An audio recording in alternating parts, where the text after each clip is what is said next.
Hi, welcome to the IELTS speaking assessment. Good Could you morning. state your name? My name is Hằng.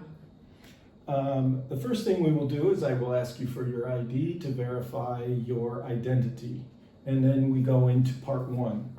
In part one, I will ask you about yourself, your home, work or studies, or other familiar topics. Are you ready to begin? Yes, I am. Tell me about yourself and where you live. My name is Hằng, and I would describe myself as someone who is naturally curious and quite driven. I enjoy exploring new ideas, especially anything related to culture, language, or personal development, because I like understanding how people think and what shapes their experiences. In my free time, I usually read, meet my friends for coffee, or take short trips around the city to discover new places. Currently, I live in Hanoi, which is a city I'm very proud of.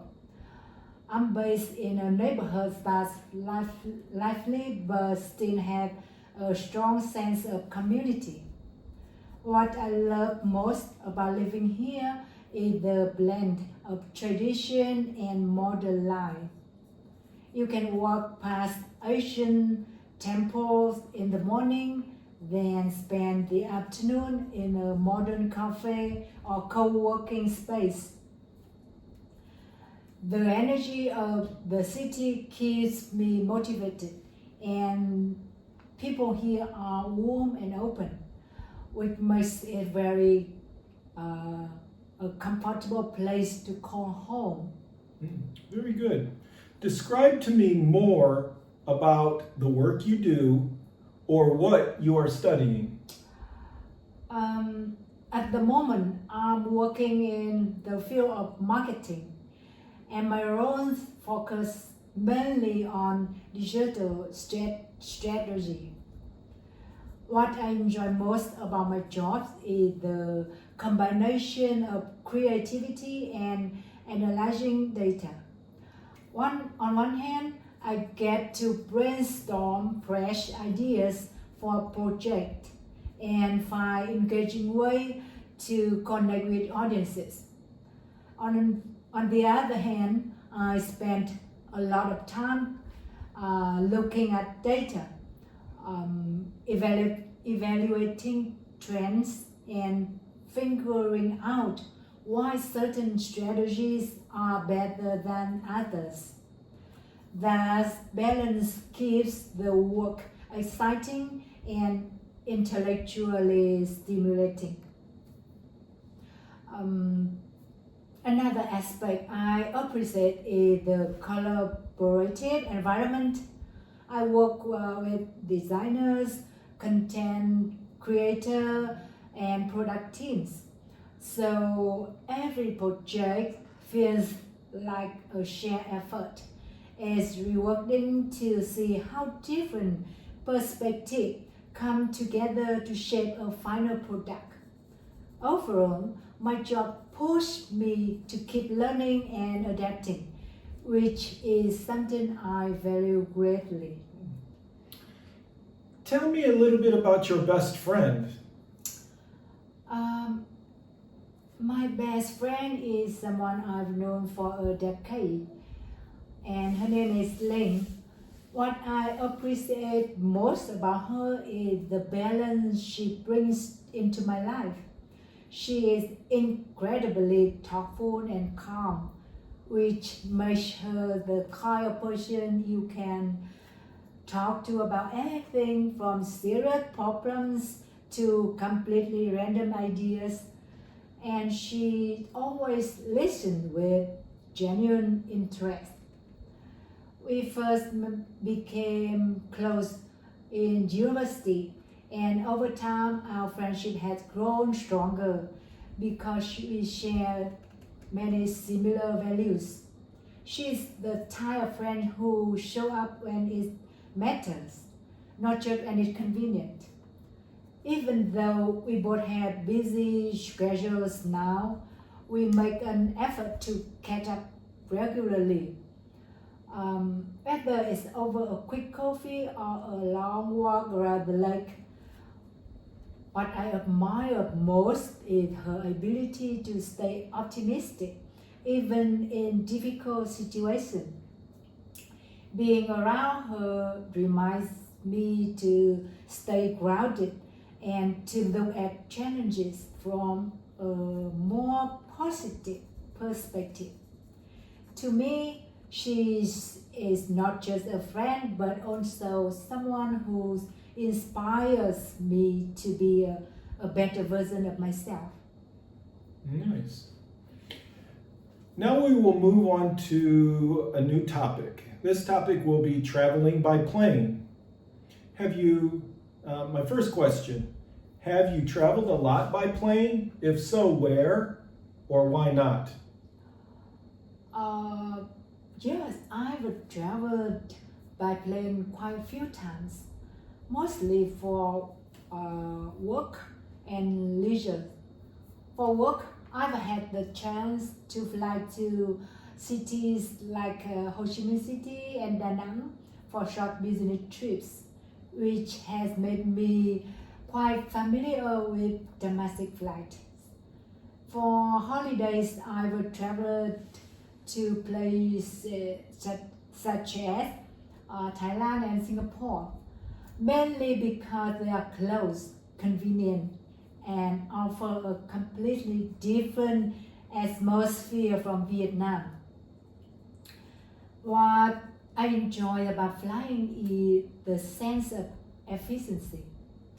It allows me to make the most of my time, especially when I have a tight schedule. At the same time, I find the experience of being above the clouds surprisingly calming. That said, I wouldn't say I travel constantly.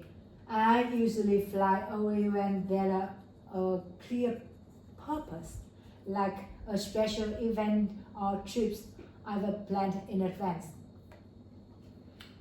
Why do you think some people enjoy traveling by plane? I think many people enjoy traveling by plane because it offers a level of convenience and speed that other form of transport simply can't match. For someone who has limited time, being able to reach another country in just few hours is incredibly appealing. There is also a sense of excitement that comes with flying. Some people genuinely enjoy the atmosphere of airports and the feeling of taking off and even the view from above the clouds. Another reason is comfort. Modern airlines provide a range of service from entertainment to meals, which can make the journey feel more like part of holiday rather than just the way to get from another to another place. And for long distance travel, flying is often the only practical option. So people naturally associate it with big trips, new experiences, and memorable adventures. Okay. Would you like to live near an airport?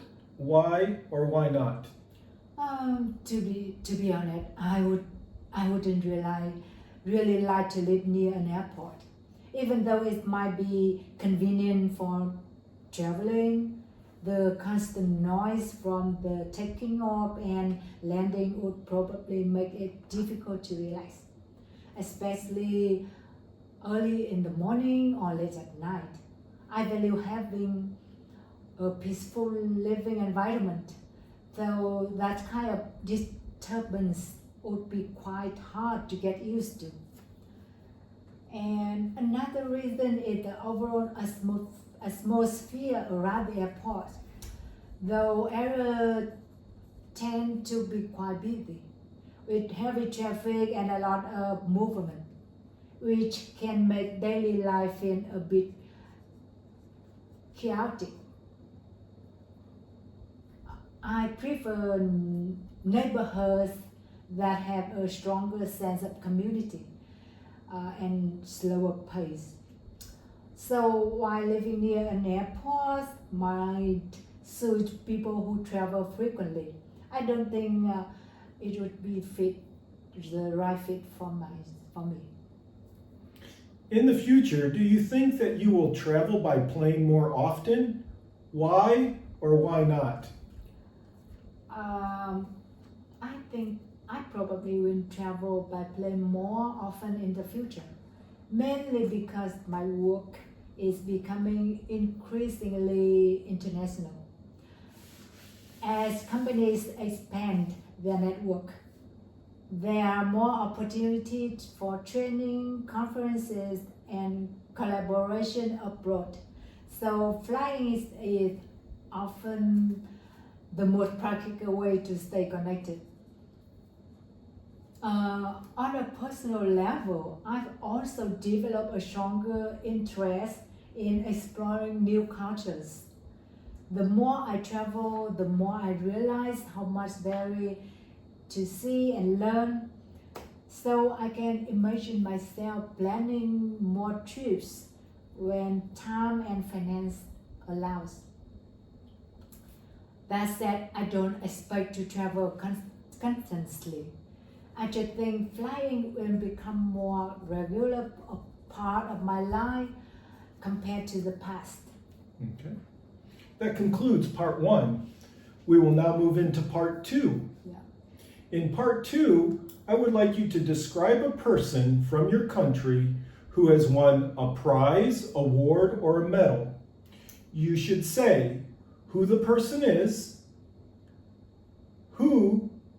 which prize, award, or medal they received, what they did to win this, and explain whether you think it is right that this person received the prize, the award, or the medal. You will have to talk about this topic for 1 to 2 minutes. You will have 1 minute to think about things that you are going to say. You can make some notes if you would like to. Thank you. I will let you know when it's time. I have 1 minute to prepare. 1 minute. Okay.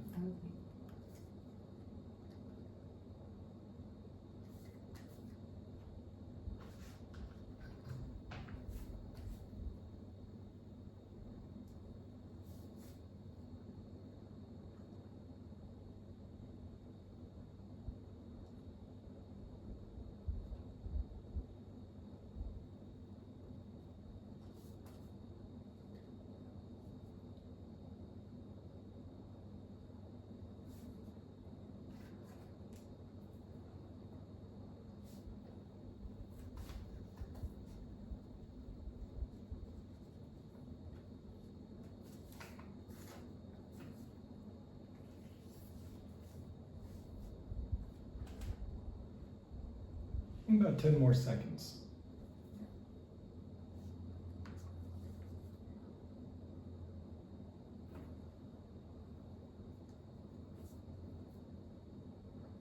Okay, you can begin. Yeah.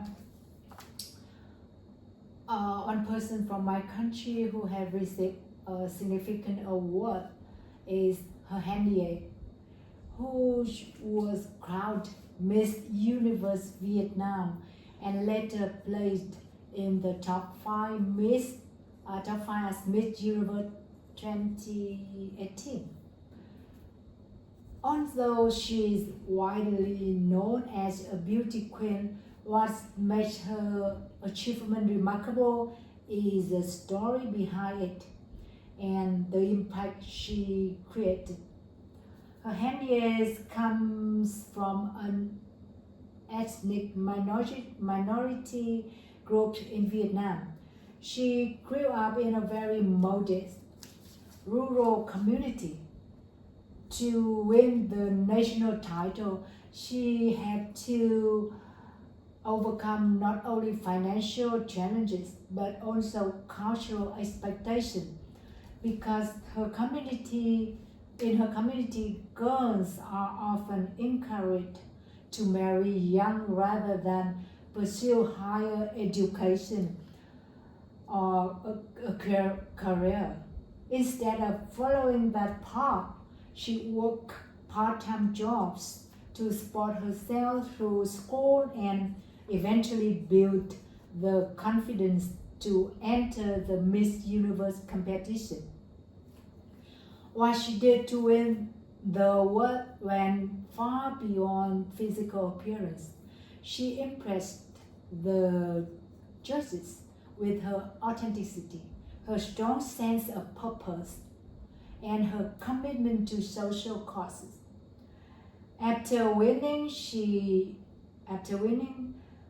used her platform to support education for underprivileged children and donated most of her prize money to charity. Her humility and determination resonated with people across the country. I genuinely believe she deserved the recognition she received. Her success challenged the stereotypes, inspired the young people, especially girls from minority backgrounds, and showed that talent and perseverance can break through social barriers. In my opinion, the award wasn't just a personal victory for her. It was a meaningful moment for representation and empowerment in Vietnam.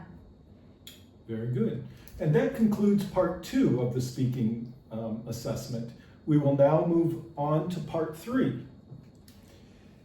This discussion topic is about rewards for children at school. My first question is, what types of school prizes do children in your country receive? In my country, children receive quite a wide range of school prizes, depending on the level of the school and the purpose of the award. The most common ones are academic prizes, such as certificates for excellent performance in subjects like mathematics, literature, or science. They are usually given at the end of each semester or school year to recognize consistent achievement. Apart from academic awards, there are also prizes for good behavior or positive contribution to school or community. For example, some schools give recognition to students who show leadership, teamwork, or kindness, which encourage children to develop strong social values. In addition, many schools organize competitions like art contests, sport events, or English speaking challenges, and winners often receive medals, small gifts, or scholarship. These prizes are meant to motivate students to explore their talent beyond the classroom. Overall, the prize system is quite diverse, and it aims to reward not only academic excellence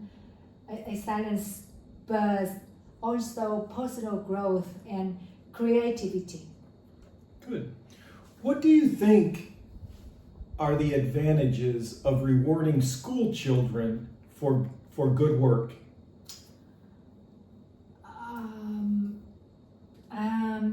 think rewarding school children for good work can have several important advantages. First of all, it reinforces positive behavior.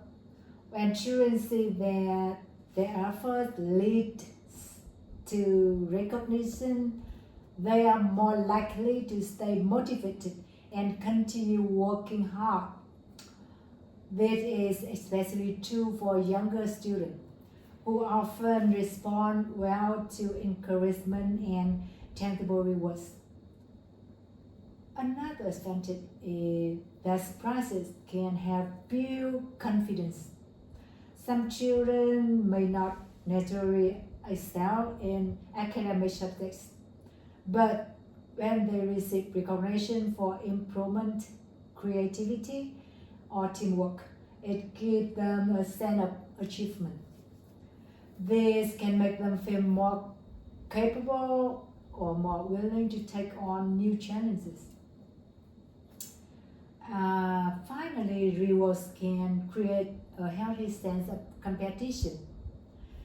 When used appropriately, they encourage students to set goals, manage their time, and develop discipline. These are skills that benefit them far beyond the classroom. So overall, I think rewards, when balanced and fair, can play a valuable role in child's development. Okay. Do you agree that it is more important for children to receive rewards from their parents than from teachers? I think both parents and teachers play important role in rewarding children, but the impact can be quite different. Rewards from parents often carry more emotional weight because children naturally seek approval from their family. Excuse me. When parents recognize their effort, it strengthens the bond at home and has children feel supported in a very personal way. This kind of encouragement can build long-term confidence and a sense of security. However, I wouldn't say parental rewards are more important than those from teacher. Recognition from teacher can be equally valuable because it comes from someone who evaluates the child's performance in a more objective academic context.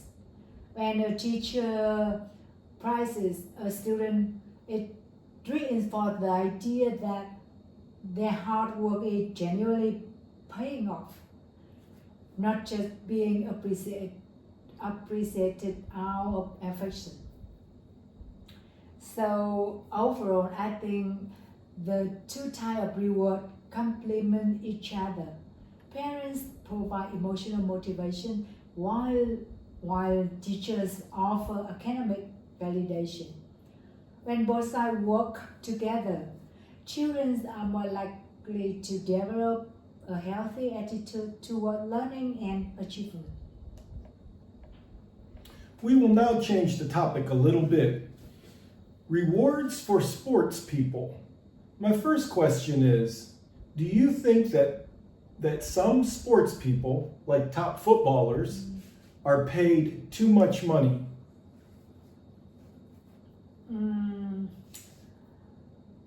Let me take a moment. I haven't talked about this.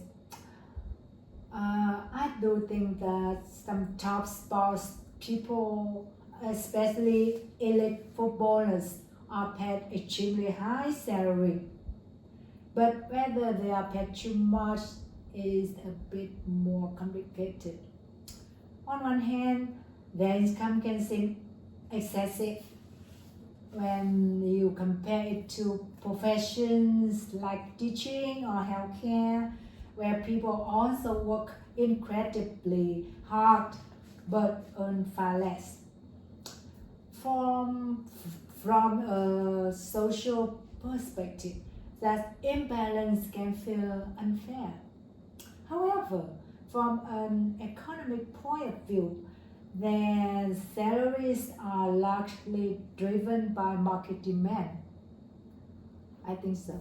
Top athletes attract millions of fans, generate huge advertising revenues,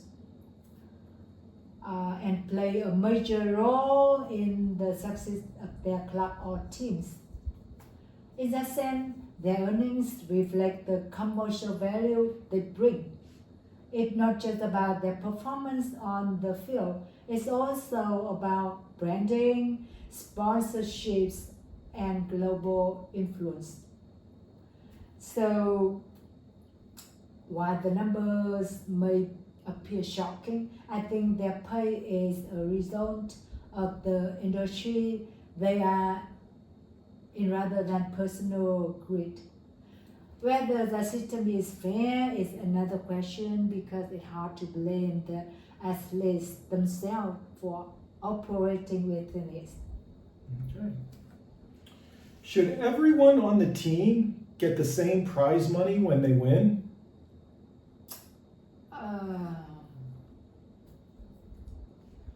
I don't think there is a simple yes or no answer to that because it really depends on the nature of the sport and the contribution each team member makes.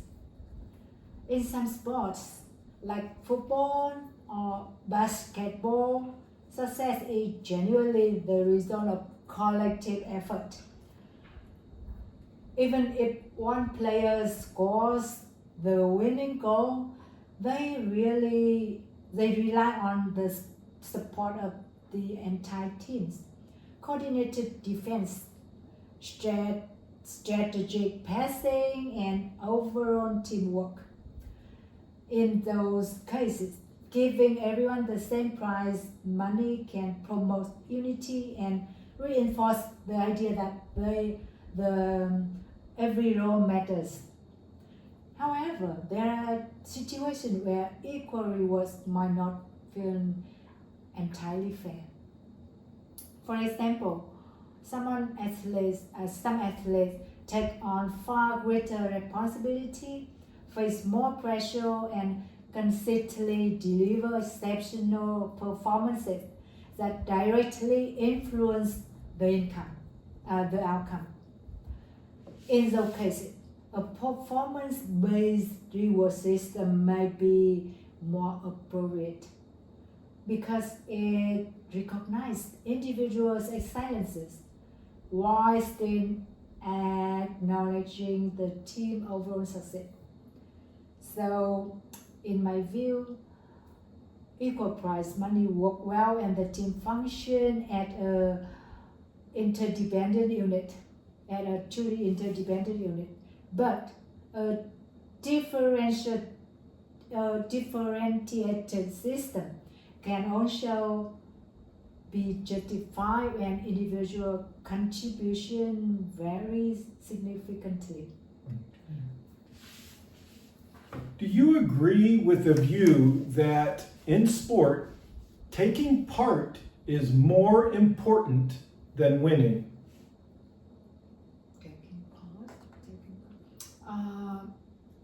I partly agree with that idea, but I think it depends on the context. On one hand, taking part can be incredibly valuable, especially for young athletes or people who play sport casually.